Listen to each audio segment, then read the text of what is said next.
तो यहाँ पर जो पहला प्रश्न हमारा देखना जरा, क्लोरीन के दो समस्थानिक है यहाँ पर, एक है C35, एक है Cl35 और दूसरा है Cl37 होगा। ये कितना होगा? Cl37, यहाँ से गलत लिखाया है। में प्रति परमाणु प्रोटॉन, इलेक्ट्रॉन और न्यूट्रॉनों की संख्या बताइए। तो बेसिकली हमारे पास देखेंगे हल देखो, तो यहाँ पर हमारे पास क्या है, क्लोरीन हमारे पास है, परमाणु संख्या तो वही होने वाला है 17, और देन क्लोरीन यहाँ पर हमारे साथ सामने है 17। द्रव्यमान संख्या अलग अलग है, यहाँ पर द्रव्यमान संख्या 35 है और यहाँ पर द्रव्यमान संख्या कितना है, 37 है। अब देखो यहाँ पर हम इसका जवाब एक लाइन में भी तुमको बता सकते हैं, चूंकि यहाँ पर परमाणु संख्या 17 है, क्या है, यहाँ पर लिख सकते हैं क्लोरीन का परमाणु संख्या 17 है, ठीक है। और यहां पर हम जानते हैं कि परमाणु संख्या बराबर होता है प्रोटॉनों की संख्या के, और साथ ही साथ ये बराबर होता है इलेक्ट्रॉनों की संख्या के। तो इसका मतलब तो ये है कि दोनों ही क्लोरीन में जो प्रोटॉनों की संख्या होगा, जो इलेक्ट्रॉनों की संख्या होगा, वो बराबर होगा, और वो तुम्हारा परमाणु संख्या के बराबर होगा, मतलब ये हमारा 17 हो जाएगा। तो कहने का मतलब ये है कि दोनों ही क्लोरीन के दोनों ही समस्थानिक में प्रोटॉनों और इलेक्ट्रॉनों की संख्या क्या होगा, बराबर होगा, बट न्यूट्रॉन की संख्या अलग अलग होगा।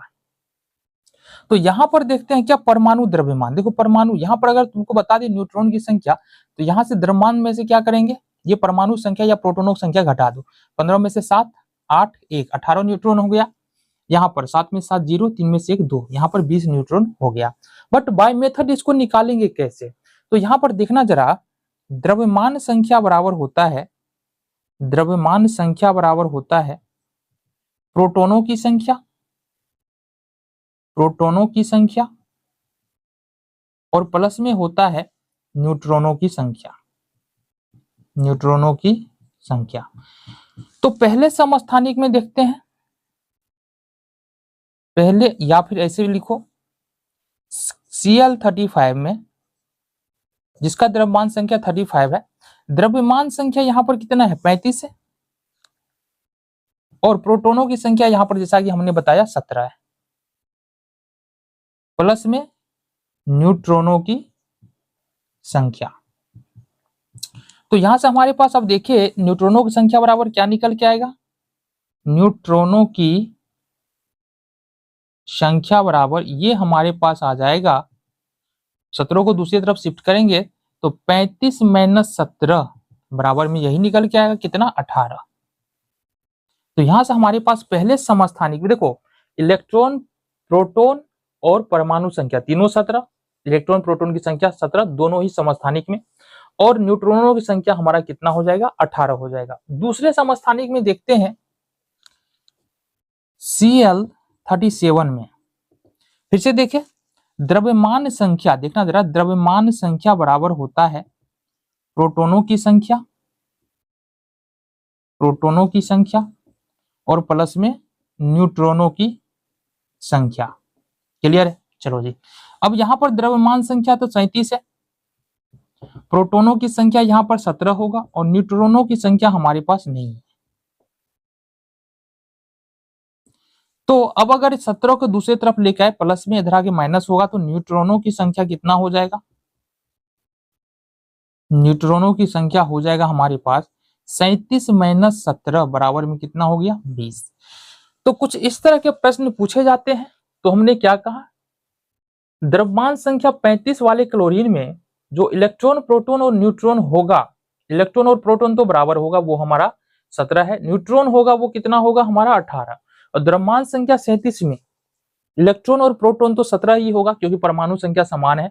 द्रव्यमान यहाँ पर देखेंगे, न्यूट्रॉनों की संख्या यहाँ पर कितना हो जाएगा, 20 होगा। और यह हम जानते हैं कि समस्थानिक के अंदर जो है ना, इलेक्ट्रॉन प्रोटॉन दोनों समान होता है, केवल न्यूट्रॉन जो है वो अलग अलग होता है। यहाँ पर हम बढ़ते हैं अगले प्रश्न की ओर, देखते हैं दूसरा प्रश्न हमारा क्या है। दूसरे प्रश्न की अगर बात करेंगे तो परमाणु ए के द्रव्यमान संख्या 209 है। देखो ए और बी दो परमाणु, देखना जरा, एक परमाणु ए है, दूसरा परमाणु हमारा बी है।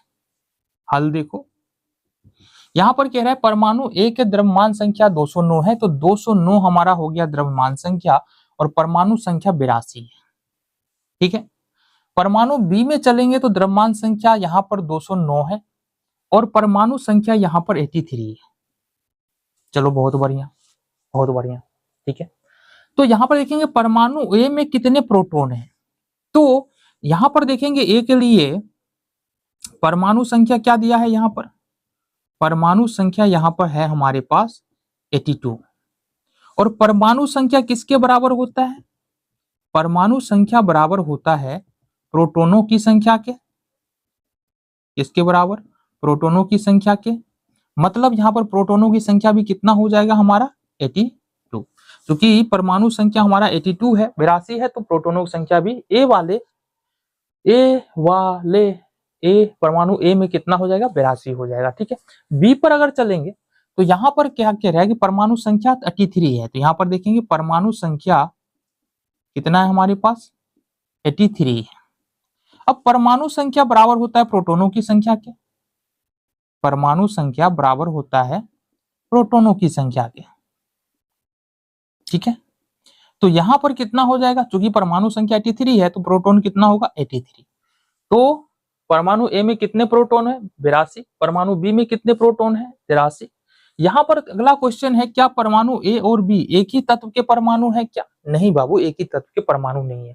ये तो पहला हो गया, ये तुम्हारा दूसरा हो गया, और तीसरा में बोल रहा है परमाणु ए और बी, परमाणु ए और बी में प्रोटॉनों की संख्या अलग है, प्रोटॉनों की संख्या अलग है। ठीक है, अतः यह एक ही परमाणु नहीं है।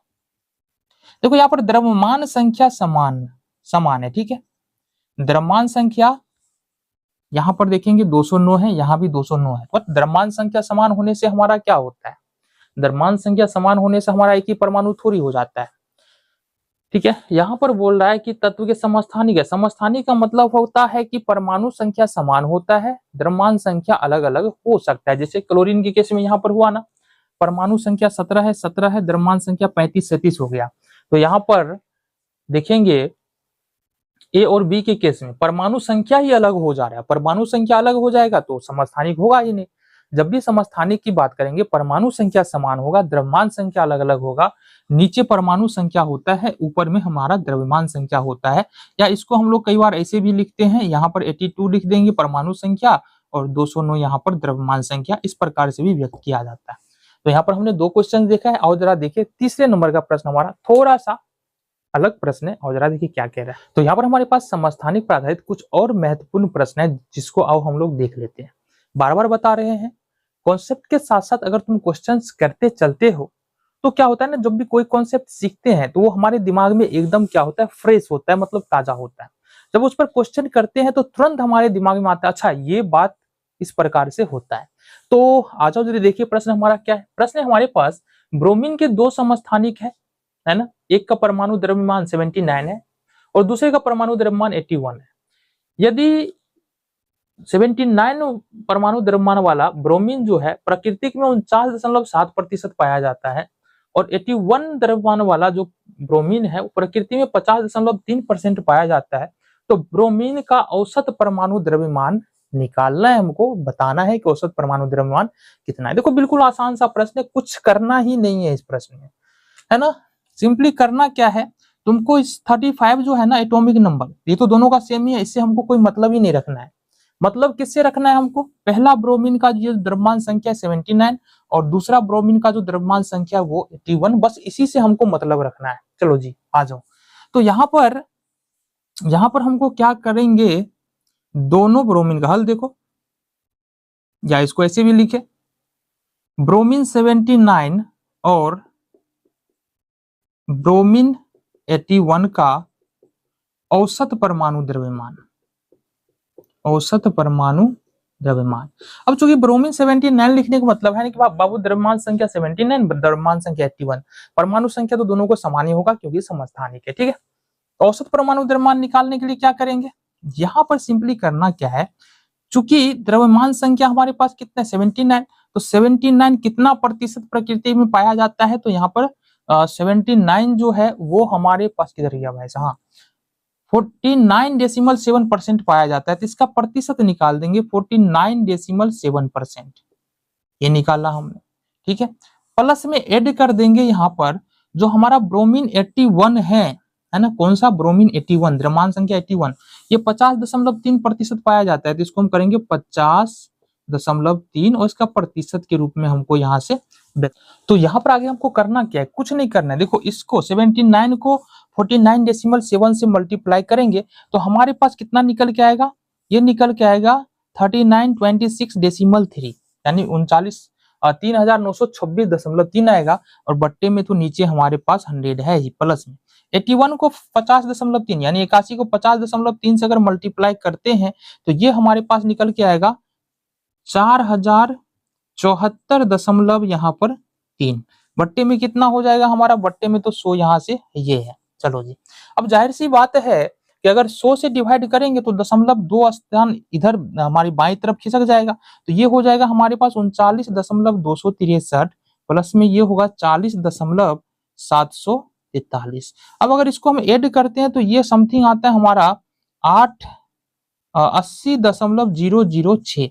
अब 80.006 आता है ना, इसका मतलब हुआ कि लगभग हमारा ब्रोमीन का जो परमाणु द्रव्यमान है वो हमारा कितना है, 80 यू है।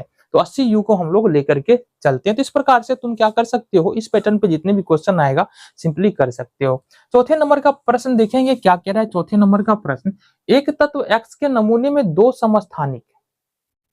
अब एक्स के 2 समस्थानिक है ना, यहां पर देखना x के 2 समस्थानिक है, एक है हमारे पास x16 और दूसरा है यहां पर हमारे पास दूसरा है x18। अब x16 और x18 कहने का मतलब परमाणु संख्या की फिर से हम बात नहीं कर रहे हैं, यहाँ पर हमको यहाँ से द्रव्यमान संख्या के बारे में ही बात करना है। तो द्रव्यमान संख्या के बारे में बात कर रहे हैं। पहले का द्रव्यमान संख्या 16 है, दूसरे का द्रव्यमान संख्या 18 है। चलो जी, इस तत्व के इन नमूनों का औसत परमाणु द्रव्यमान 16.2 है। ठीक है, यहां पर इसका दिया है कि औसत परमाणु द्रव्यमान, औसत परमाणु द्रव्यमान ये हमको दिया है यहाँ पर 16.2 यू। तो इस नमूने में समस्थानिकों की प्रतिशतता गणना करें। कहने का मतलब क्या है कि यहाँ पर हमारे पास ब्रोमीन दिया है, ब्रोमीन के 2 समस्थानिक, और इसका यहाँ पर क्या दिया हुआ है कि पहला जो ब्रोमीन का है ना 79 द्रव्यमान वाला ब्रोमीन, वो हमारा कितना पाया जाता है 47.7%, और दूसरा ब्रोमीन जो है 81 द्रव्यमान वाला, ये यहाँ पर 50.3% पाया जाता है। ठीक है, और हमको यहाँ से निकालना था कि औसत परमाणु द्रव्यमान। यहाँ पर क्या कर रहा है, हमको द्रव्यमान संख्या तो दे रहा है, द्रव्यमान संख्या दे रहा है, और दूसरा बात है कि औसत परमाणु द्रव्यमान भी दे रहा है। ये जो यहाँ पर दिया हुआ है, यहाँ पर क्या क्या दिया हुआ है भाई साहब, ये बताओ बताओ बताओ बताओ। हाँ, ये जो 49.7% जो कि हमारा ये 79 द्रव्यमान वाला ब्रोमीन पाया जाता है, और दूसरा है हमारा 50.3% जो हमारा 81 द्रव्यमान वाला ब्रोमीन पाया जाता है। तो ये निकालना है हमको कि x16 कितना प्रतिशत प्रकृति में पाया जाएगा और x18 कितना प्रतिशत प्रकृति में पाया जाएगा। तो सिंपली जो नहीं है हम उसको मान लेंगे। तो हम मान लेते हैं x16 प्रकृति में x प्रतिशत पाया जाता है। ठीक है, और समझ लो अगर 2 समस्थानिक है, अगर ये x16 x प्रतिशत पाया जाता है तो जाहिर सी बात है कुल हमारा जो परसेंटेज होता है वो 100 का बनता है ना, 100%। तो अगर ये x% पाया जाता है हमारा x16, तो इसका मतलब है कि 100 माइनस x% हमारा होगा कौन सा, x18। अतः हम क्या लिखेंगे, तथा x18 प्रकृति में 100 माइनस x% पाया जाता है। अब यहां से देखो परमाणु द्रव्यमान यदि निकाले दोनों का औसत परमाणु द्रव्यमान, तो कैसे निकालेंगे। सबसे पहले x16 x% पाया जाता है, परमाणु द्रव्यमान यहाँ पर कितना है 16 है, तो यहाँ पर लिखेंगे 16, या फिर ऐसे लिखो x16 और x18 का औसत परमाणु द्रव्यमान। औसत परमाणु द्रव्यमान। तो ध्यान से देखना x16 यहाँ पर कितना परसेंट पाया जा रहा है, x%। तो परमाणु द्रव्यमान लिखो 16 गुने x बट्टे 100 प्लस में दूसरा है हमारा क्या, दूसरा है हमारा x18 पर द्रव्यमान संख्या 18 है, इसी को लिखना है 18 गुने कितना परसेंट पाया जाता है 100 माइनस x बट्टे में 100। ठीक है, और पहले से हमारे पास दे रखा है परमाणु द्रव्यमान संख्या का औसत परमाणु द्रव्यमान कितना है दोनों का 16.2, तो ये हो गया हमारा 16.2। आ जाओ जी, ये हो जाएगा हमारा 16x बट्टे में 100 प्लस 18 इंटू 100 माइनस x और बट्टे में हो जाएगा 100 बराबर 16.2।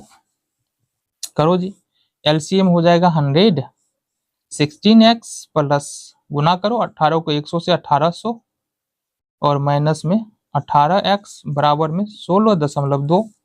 आगे करो, देखो 16 में से अगर 18 घटा देंगे तो माइनस 2x बचेगा, प्लस में 1800 बच जाएगा और बराबर में यहाँ से अगर हम 16.2 में 100 से गुना करें तो ये होगा 1620। आगे का कैलकुलेशन थोड़ा सा जगह यहाँ है तो यहाँ देख लेते हैं। तो माइनस 2x, अब देखो 1800 को अगर दूसरी तरफ ले जाएंगे प्लस में, इधर जाके क्या हो जाएगा माइनस, तो माइनस 2x बराबर हो जाएगा हमारा 1620 और माइनस 1800। अब देखो माइनस 2x बराबर 1600, 1800 में से 1620 घटा देंगे तो माइनस में हमारे पास बच जाएगा कितना 180, माइनस से माइनस कैंसिल, x बराबर होगा 180 बट्टे 2 90%। तो x बराबर 90%, यानी x क्या था, x16 जो है प्रकृति में x% पाया जाता है, तो अतः हम क्या बोल सकते हैं, अतः x16 का जो परसेंटेज है वो कितना होगा 90%। और दूसरा जो का 90 100 पुराना है ना, तो x16 अगर 90% है तो x18 जो है ये कितना पाया जाएगा 10%। ये हो गया तुम्हारा यहाँ से सॉल्यूशन।